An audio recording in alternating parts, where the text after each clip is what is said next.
Bayangkan guys, satu pohon jati saja sudah cukup untuk membangun sebuah masjid besar. Sak sampunipun dumugi wonten mriki menika dipun kok kados pundi rumiyin tata caranipun nyatanipun dipun rajang-rajang akhiripun saged dados masjid setunggal menika.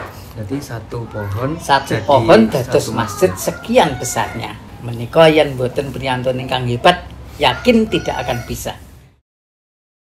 Di masa lalu, perkembangan agama Islam begitu cepat dan signifikan. Dari Tuhan diturunkan kepada para nabi, sahabat, wali, bahkan sampai dengan para ulama. Kini Islam telah menyebar di seluruh dunia termasuk Indonesia. Di Indonesia sendiri, sebelum era Islam, banyak masyarakatnya yang memeluk Hindu-Buddha. Banyak masyarakat Jawa yang akhirnya memeluk Islam karena dikenalkan oleh para wali. Dengan kejeniusan berdakwahnya, mulai dari wayang selamatan dan lain-lain. Dengan dakwah sedemikian rupa, akhirnya Islam di tanah Jawa mudah untuk dicerna. Di buku Atlas Wali Songo, bukunya Agus Sunyoto, menerangkan bahwa kerajaan Islam tertua di Jawa itu Lumajang yang disusul Surabaya, Tuban, Giri, dan kemudian Demak. Keislaman Lumajang paling sedikit menunjukkan kurun waktu sekitar abad 12 Masehi, yaitu saat kerajaan Singosari di bawah kekuasaan Sri Kartanegara. Setelah terbentuk kerajaan Islam Demak, banyak para wali yang terlahir di sana, sehingga penyebaran Islam di Jawa begitu cepat dan akurat.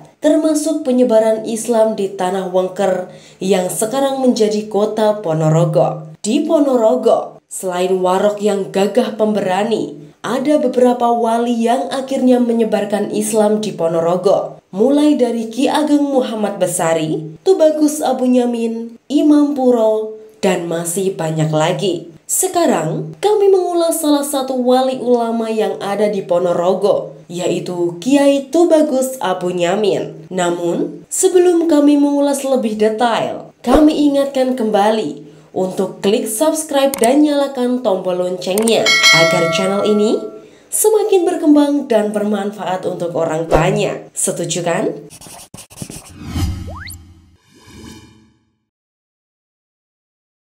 Eyang Tubagus Abu Nyamin berasal dari Banten, yaitu putra dari Sultan Banten. Pada masa lalu, beliau dikejar oleh para penjajah dan sang ayah khawatir kepada Tubagus. Kemudian beliau diperintah pergi ke timur oleh ayahnya. Timbangane kowe engko diuber-uber karo londo, mending kowe lunga menyangetan. Eyang Tubagus Abu Nyamin dipun dawuhi kalian bapakipun supados kisah dhateng wilayah wetan. Setelah beliau hendak pergi, beliau diberikan satu peleton prajurit oleh ayahnya. Namun prajurit itu tidak menggunakan seragam layaknya kerajaan, melainkan hanya orang-orang biasa saja. Bahkan, Tubagus Abu Nyamin pun juga berpakaian biasa, tidak seperti putra kerajaan. Karena itulah wujud penyamaran. Setelah Tubagus Abu Nyamin dan prajuritnya pergi, tidak lama kemudian, sang ayah mengutus saudaranya yaitu Tubagus Idhar untuk mengawasi perjalanan Tubagus Abu Nyamin dari kejauhan tanpa sepengetahuannya. Namun setelah dari salah satu daerah di Jawa Tengah, Tubagus Idhar kehilangan jejak Tubagus Abu Nyamin karena Mbah Abu Nyamin lewat utara dan Mbah Idhar lewat selatan. Nah, wonten ing dalem ramanipun yang Abu Nyamin nimbali kakangipun yang Abu Nyamin, kakang nak ndulur. Ya, terus kakanganipun nak ndulur menawa berarti putrane Pak Dene Mbah Abu Nyamin. Asmanipun Eyang Tubagus Idhar. Nah, menika dipun dawuhi tututana adimu klawangen adimu saiki budal mlayu ngetan. Awat-awatana adimu. Saestu sarengaken Eyang Tubagus Idhar nututi yang Abu Nyamin namung kemawon dari jarak yang sauntawis radi tebih. Mbah Idhar menika kehilangan racak krana yang Abu Nyamin medalipun medal ler, Mbah Idhar medalipun medal kidul.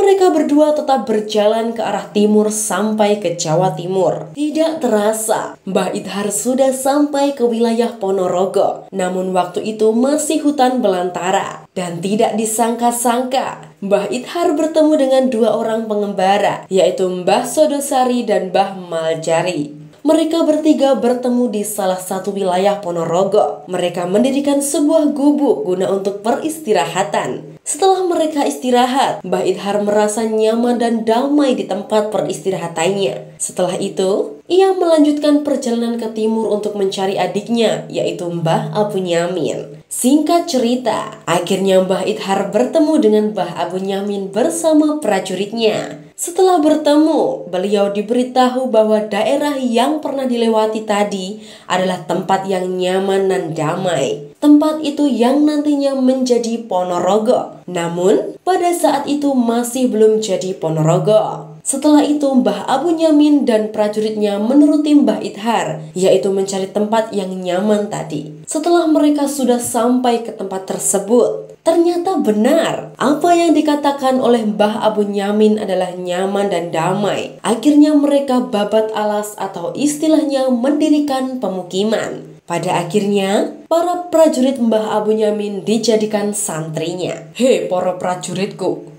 rikala kowe mbiyen ning Kasultanan Banten, kowe kabeh dadi prajuritku. Banjur aku dadi putra sultan. Ning saiki ora. Kowe kabeh iki saiki dadi santri. Banjur aku dadi kiai. Terus mulai teko saiki, santri utawa kiai bareng-bareng ibadah ning panggonan kene. Ayo gawe panggonan ning kene bareng-bareng. Setelah itu, pemukiman yang dibangun oleh mereka akhirnya ada tempat beribadahnya. Setelah beberapa tahun berjalan, akhirnya orang-orang yang di luar daerah itu ikut belajar atau istilahnya nyantri kepada Mbah Abu Nyamin. Setelah beberapa tahun berlalu, santrinya semakin bertambah banyak. Namun ada salah satu keluhan Mbah Abu Nyamin, yakni beliau tidak mempunyai masjid yang cukup besar untuk menampung para santri tersebut. Setelah itu, Mbah Abu Nyamin mengutus salah satu santri yang paling lama untuk mencari pohon jati besar, guna untuk membangun sebuah masjid. Kowe tak utus golek kayu jati sing paling gede ning alas wetan kono. Soale kono sik akeh wit-witan gede. Akhirnya santri-santri tadi sudah berada di hutan Glentuk, yaitu perbatasan Pulong dan Soko. Mereka para santri menjumpai pohon jati yang sangat besar. Setelah mereka berusaha menebangnya dan berhasil, tidak lama kemudian pohon jati itu telah tumbang dan ditarik oleh 14 kuda yang niatnya untuk dibawa ke tempat Kiai Abu Nyamin untuk dibuat masjid.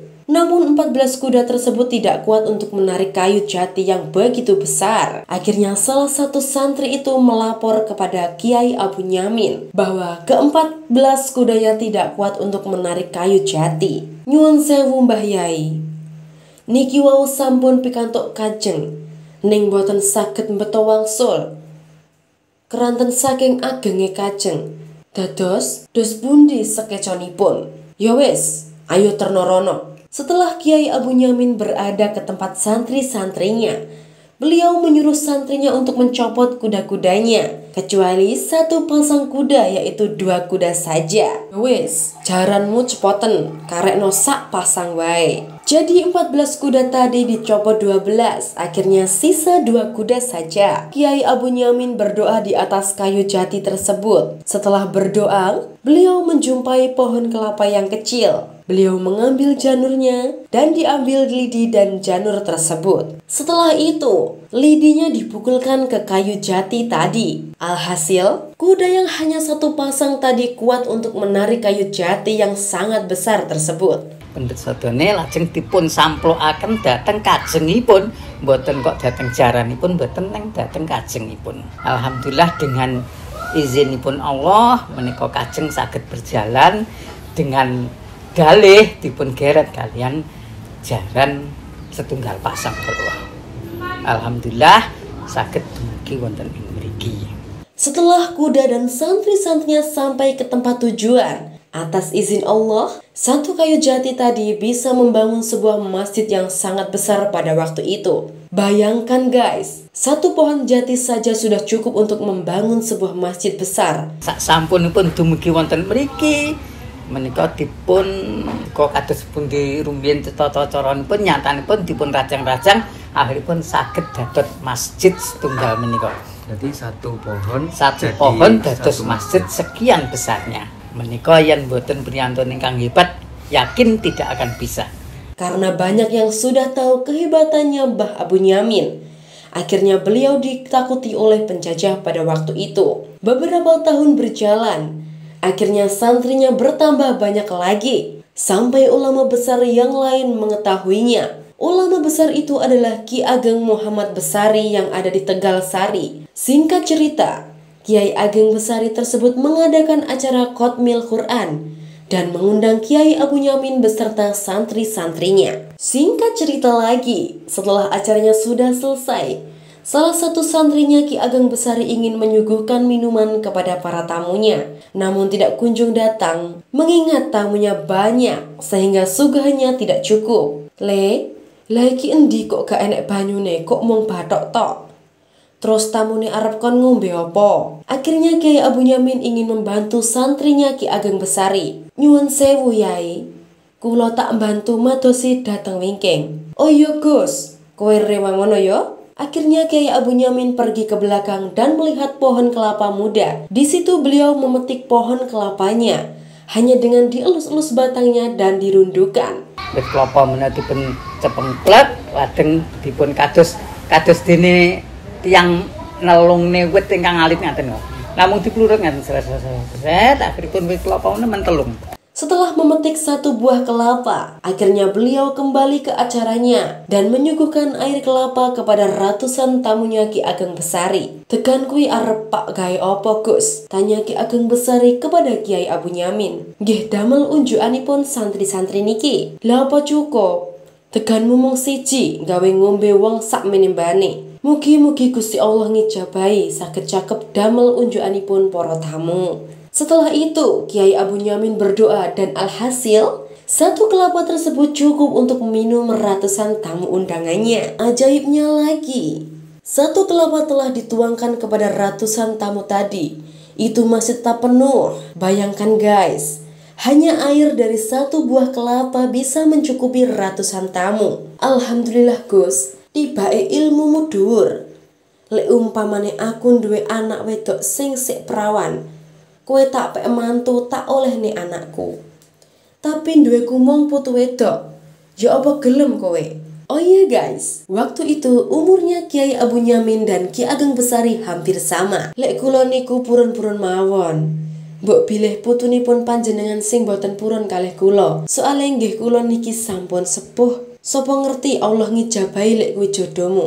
Nggih nderek yai mawon. Setelah itu Ki Ageng Besari memanggil cucunya. Nduk, lek sliramu tak oleh nek Kiai Abu Nyamin ngono piye? Nggih kula nderek mawon. Bayangkan guys, umur kakek-kakek menikah dengan perawan muda. Tapi apa mau dikata, kalau sudah jodoh pasti tidak tertukar kan? Jadi intinya Kiai Tubagus Abu Nyamin menikah dengan cucunya Ki Ageng Muhammad Besari dari Jetis, Ponorogo, yaitu putra dari Kiai Khalifah. Kanthi menika lajeng Mbah Ageng ngendikan, alhamdulillah ilmumu dhuwur banget Gus. Umpama aku ki duwe anak wedok sing cik legan, awakmu tak olehne anakku, tak pundhut mantu sliramu. Nanging aku duweku putu, apa ya sliramu gelem nek umpama tak olehne putuku? Mbah Abu Nyamin dipun dangu ngaten, lajeng jawabipun ngaten. Yen kula menawa purun-purun mawon, mbok bilih keng wayang kang boten purun dhateng kula, wong kula sampun tuwek. Wis to, ya sapa ngerti Allah marengke ngono. Monggo ndherekaken kalian Yai. Adipun Mbah Ageng nimbali saking salah setunggalipun wayahipun. Sliramu gelem, Nduk, tak paringke karo Yai Abu Nyamin kuwi sing daleme tembangan. Kula namung nderek kalian kersanipun eyang. Alhamdulillah kanthi menika Mbah Abu Yamin dipun pundhut putu mantu, mboten putra mantu ning putu mantu. Putra saking Mbah Yai Khalifah. Terus Mbah Ageng kagungan putra Mbah Yai Khalifah, Mbah Yai Khalifah kagungan putra malih dipun pundhut dipun garwa kaliyan Hyang Bagus Abu Yamin. Singkat cerita, Kiai Abu Yamin mempunyai 7 anak. Yang pertama yaitu Kiai Imam Puro yang ada di Danyang. Oh iya guys, perihal Kiai Imam Puro, kami sudah mengulasnya. Kamu bisa klik link yang ada di pojok kanan atas atau yang ada di deskripsi. Yang kedua, Mbah Imam Mubarak. Yang ketiga, Mbah Kiai Konawi. Yang keempat, Mbah Joko Rio. Yang kelima, Mbah Muhammad Besari. Oh iya guys, yang disebut Mbah Muhammad Besari itu bukan Ki Ageng Muhammad Besari yang ada di Jetis Ponorogo tadi ya. Itu beda. Hanya namanya saja yang sama. Anak yang keenam yaitu Mbah Muhammad Iksan. Dan yang ketujuh, Mbah Jam Hasari. Alhamdulillah akhiripun Mbah Abu Yamin kagungan garwa, kagungan putra cacahe 7. Setunggal Mbah Imam Puro Danyang. Menika putra pertama. Kaping kalih Mbah Imam Mubarak. Manggenipun wonten mriki wonten sak wetanipun makam kok Mbah Abu Yamin. Nomor 3 menika Mbah Imam Konawi, tapi yang putri menika. Ingkang sekawan menika Eyang Joko Rio, putra keempat. Ugi manggen wonten mriki. Ingkang gangsal, nah menika asmanipun Mbah Muhammad Besari. Terkadang keliru dipun kinten Mbah Besari Tegasari, padahal menika mriki kagungan putra piyambak asmane Mbah Muhammad Besari. Ingkang keenam Eyang Muhammad Ihsan. Ingkang nomor 7 menika Eyang Jam Hasari, manggenipun sak kilenipun Eyang Abu Yamin ingkang ageng kala wau. Nah, itu tadi cerita atau kisah dari Kiai Tubagus Abu Yamin guys. Yang intinya anak keturunan Kiai Abu Yamin masih ada keturunan Kiai Ageng Muhammad Besari yang ada di Jetis Ponorogo. Gimana menurutmu guys? Komen di bawah ya. Baiklah, mungkin cukup sekian ulasan dari kami. Saya Dila Ayu, izinkan kami undur diri dan sampai jumpa di video selanjutnya. Bye-bye.